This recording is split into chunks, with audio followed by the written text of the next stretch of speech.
Hello, hello, il y a un beau soleil, les pissenlits sont en fleurs et on va profiter pour faire un pétillant d'ortie et de pissenlit. On sort notre chaudron et notre tourie et on va mettre de l'eau à bouillir dans le chaudron. Pendant que l'eau bout, on peut aller chercher des fleurs de pissenlit et des orties. On va rincer les feuilles d'ortie à l'eau froide pour enlever les résidus de terre. Quelques petites chenilles vertes cachées entre les feuilles. Et vous pouvez porter des gants pour le faire, vu que l'ortie, ça pique un peu.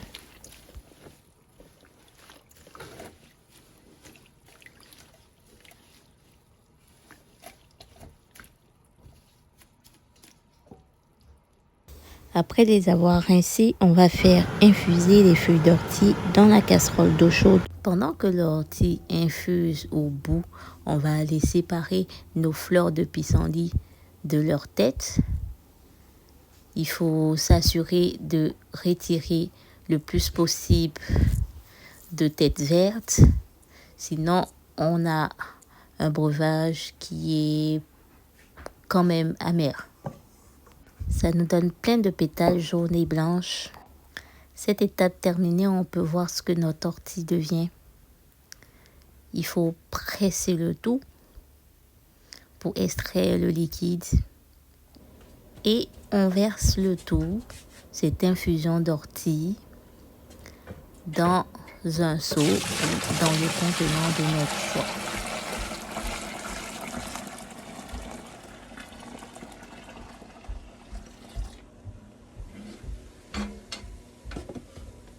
Ensuite vient l'étape des fleurs de pissenlit qu'on va devoir infuser aussi. Donc pour ça, on met encore de l'eau à bouillir et on verse nos fleurs de pissenlit à l'intérieur.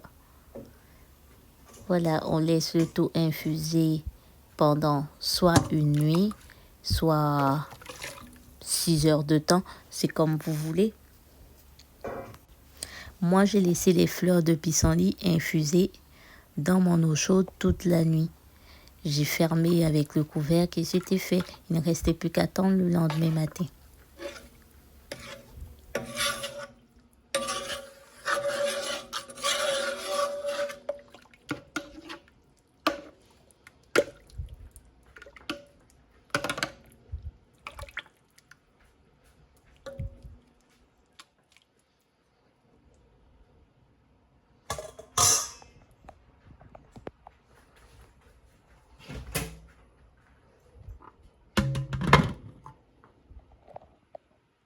Le lendemain matin, on se râpe du citron pour pouvoir utiliser le zeste. Voilà, comme c'est.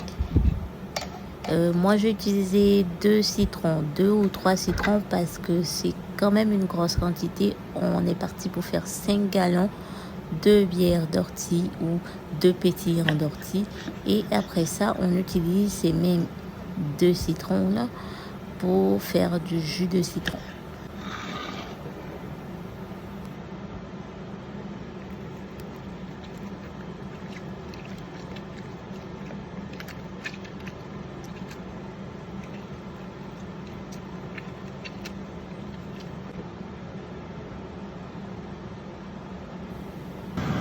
Ensuite, on retire les pétales de pissenlit qui ont infusé dans notre eau.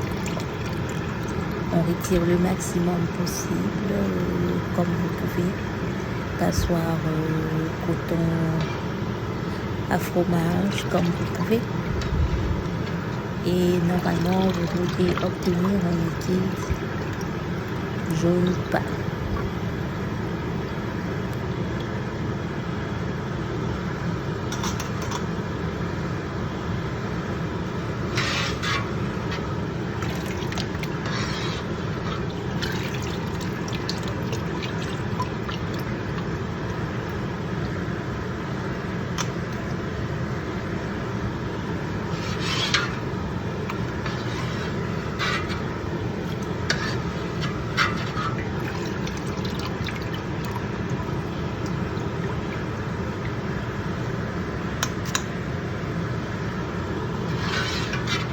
Après avoir réussi à enlever le maximum possible de pétales de fleurs de pissenlit, on verse notre liquide jaune pâle, donc l'infusion de pissenlit.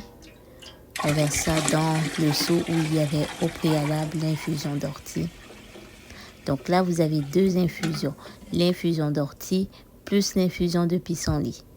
Et après ça, on ajoute notre jus de citron.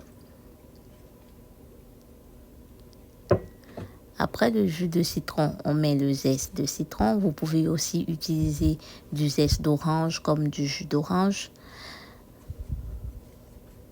À chacun ses goûts, à chacun ses choix.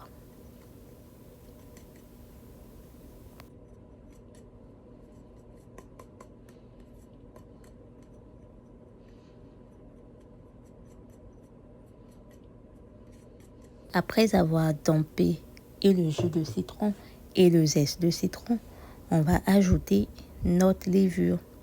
Au départ, j'étais partie pour ne pas ajouter de levure, mais je me suis dit, pourquoi pas. Et puis, les habitudes sont tenaces. Mais vous pouvez tout aussi bien le faire sans ajouter de levure. Vous pouvez juste mettre le sucre comme je suis en train de le faire. Là, je vais mettre environ 4 kg de sucre à l'intérieur. Ça paraît beaucoup, mais en fait, ce n'est rien.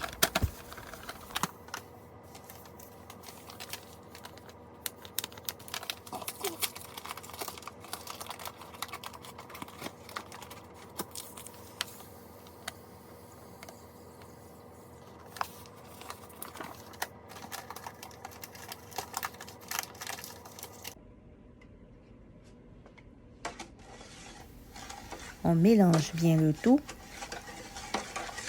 Merci de me laisser un j'aime, un like si tu aimerais avoir plus de recettes de vin, plus de recettes de boissons pétillantes sur ma chaîne. Et on va poursuivre avec l'étape finale qui est de recouvrir le tout d'un tissu de coton ou d'un tissu de fromage et laisser à l'air libre pendant 3 jours, température pièce. Au bout de 3 jours, vous pouvez ensuite fermer le tout et laisser la fermentation se faire pendant 1 semaine, ou moins que ça. Après cette fermentation-là, vous pouvez mettre votre bière d'ortie ou votre breuvage d'ortie et de pissenlit dans une bouteille, fermer le tout, mettre dans une pièce sombre et dégazifier la bouteille à chaque jour avant de pouvoir consommer.